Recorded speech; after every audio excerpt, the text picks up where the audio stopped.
This is the sad yet inspiring origin story of Pinki, a bright and cheerful soul who didn't always shine as she does today in the vibrant world of Sprunki. Pinki, a handmade bunny doll with a heart as big as her pink bow, was known throughout the toy shop for her radiant smile and gentle demeanor. She sat proudly on the highest shelf, where the warm sunlight would catch her button eyes just right, making them twinkle with a special kind of magic. She always had a warm glow and a comforting presence for anyone who passed by the shelf, her stitched smile offering silent encouragement to every child who entered the shop. But behind her cheerful expression, Pinki harbored a quiet dream of finding her forever home, watching children come and go from her perch above the bustling toy shop floor. The shop itself was a wonderland of imagination, filled with toys of every description. Wind-up cars raced along wooden tracks, stuffed bears held tea parties in tiny chairs, and model airplanes hung from the ceiling, their propellers spinning lazily in the afternoon breeze. Each night, as the shopkeeper turned the key in the lock and the last bell chimed, Pinki would watch the streetlights flicker to life outside the large display window, dreaming of the adventures that awaited her beyond the glass. One bright morning, a whirlwind of excitement and energy burst into Pinki's life. It was Emily, a little girl with bright eyes and an even brighter spirit. She wore her heart on her sleeve and carried adventure in her pocket, her pigtails bouncing with every step as she explored the toy shop's treasures. She was an adventurous soul searching for her perfect companion, and she needed a special friend to share her world. Pinki, with her gentle charm and welcoming smile, seemed like the perfect match. "This one, Daddy." Emily's voice rang clear as a bell through the shop, her small finger pointing directly at Pinki. The shopkeeper climbed his ladder, carefully lifting Pinki from her perch and placing her in Emily's waiting arms. The moment their eyes met, both knew they had found something special. Emily's father smiled, noticing the perfect match between his daughter's pink dress and Pinki's carefully tied bow. Emily brought a whirlwind of activity to Pinki's quiet life. She filled their days with grand adventures, tea parties in the garden where real cookies were served alongside imaginary cake, bedtime stories that stretched long past bedtime, and curious expeditions to the far corners of the backyard. She'd chatter excitedly about her day, her words tumbling over each other like leaves in the wind, sharing every detail of school, friends, and dreams with her silent but attentive companion. Pinki, in turn, would share silent comfort and unwavering love, her presence a soothing balm that calmed Emily's fears during stormy nights and celebrated her triumphs during sunny days. They spent their evenings together, Emily holding Pinki close while sharing secrets and dreams under blanket forts illuminated by flashlights. They shared comfortable silences and joyful laughter, their companionship growing stronger with each passing day. But misfortune seemed determined to test their connection. One night, while the house lay quiet and the moon cast silver shadows through the windows, disaster struck. A notorious fire, sparked by faulty wiring in the walls, began its relentless march through the house. With a flurry of smoke and a cacophony of alarms, it descended upon them like a living storm, turning their peaceful home into a chaos of heat and fear. Emily, swept away by her father's protective embrace, was forced to leave Pinki behind in the rush to escape.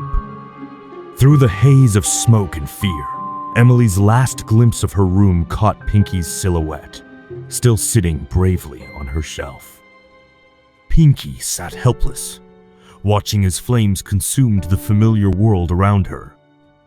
Her once bright fur became charred and broken, yet she remained intact, her stitched heart holding on to hope even as the fire transformed her world into ashes. In the aftermath, Pinki lay silent among the ruins, her soft fabric cracking with grief. Rain fell, wind blew, and time passed, but she endured, determined not to lose her spirit. Her sturdy yet damaged form struggled to keep faith as she pushed through lonely days in the debris of what was once a loving home. Her heart held onto memories of Emily, the sound of her laughter, the warmth of her embrace, the joy of their shared adventures. But time was swift, and the vastness of abandonment threatened to swallow these precious memories. Salvation came in an unexpected form when a scavenger discovered her among the ruins. Though he saw only a damaged toy, his actions set in motion a new chapter in Pinki's story. She found herself in a thrift shop, surrounded by other forgotten treasures, each with their own tale of loss and hope. The shop was a dim and dusty place, but Pinki's spirit remained bright beneath her damaged exterior. Days stretched into weeks, and weeks into months, until one extraordinary evening, everything changed. A mysterious melody began to fill the air, soft at first, then growing stronger. It was an otherworldly tune that seemed to speak directly to Pinki's heart, calling her toward a dusty corner where an ancient music box sat glowing with an inner light. The moment the melody reached its peak, the air around Pinki shimmered with magic. The thrift shop was suddenly alive with music, and the ancient music box seemed to play itself, its notes dancing on invisible strings through the dusty air. As the music swirled around her, Pinki felt her body grow lighter, her charred fabric transforming. The magical transformation was complete when Pinki found herself in the vibrant realm of Sprunki.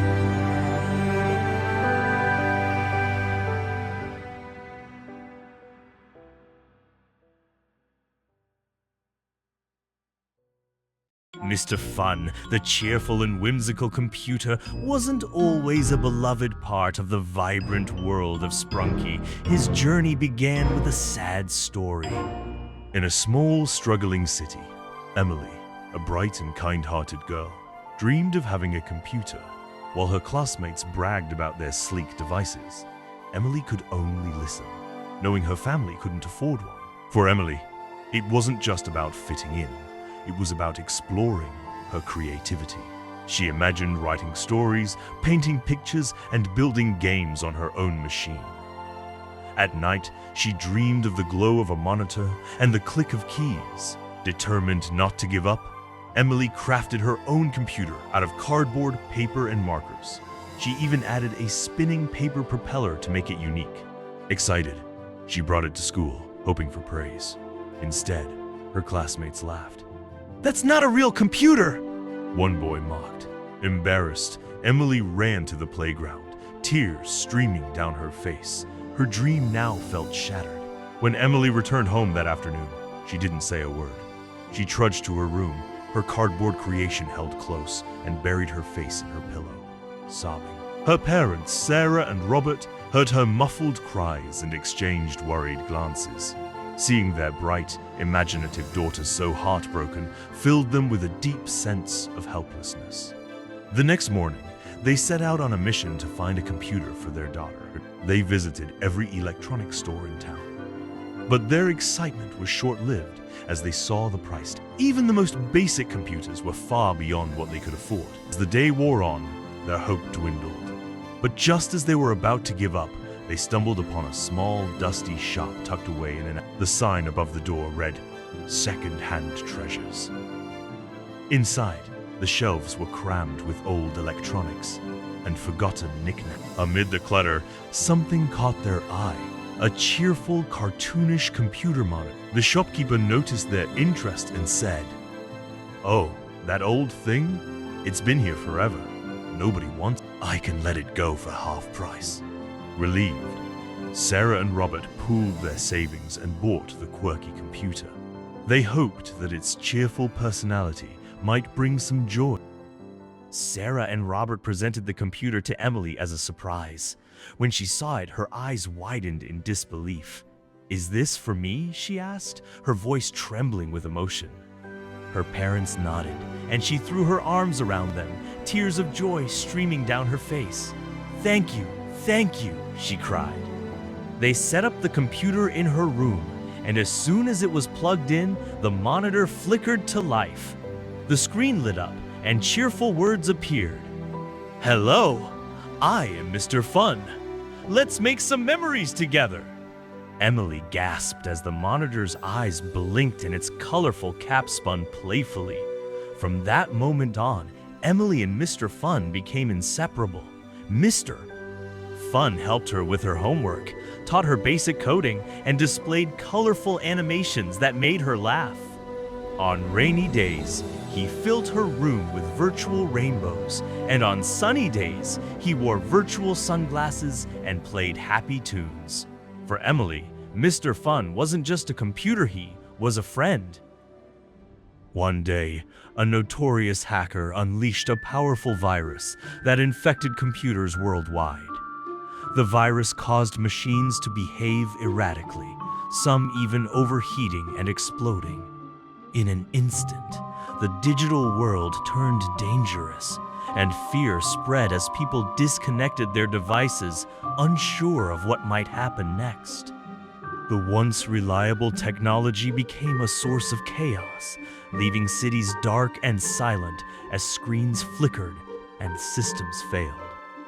Fear spread quickly, and Emily's parents, Sarah and Robert, worried that their beloved computer, Mr. Fun, might malfunction and harm Emily. Robert made the heartbreaking decision to discard Mr. Fun.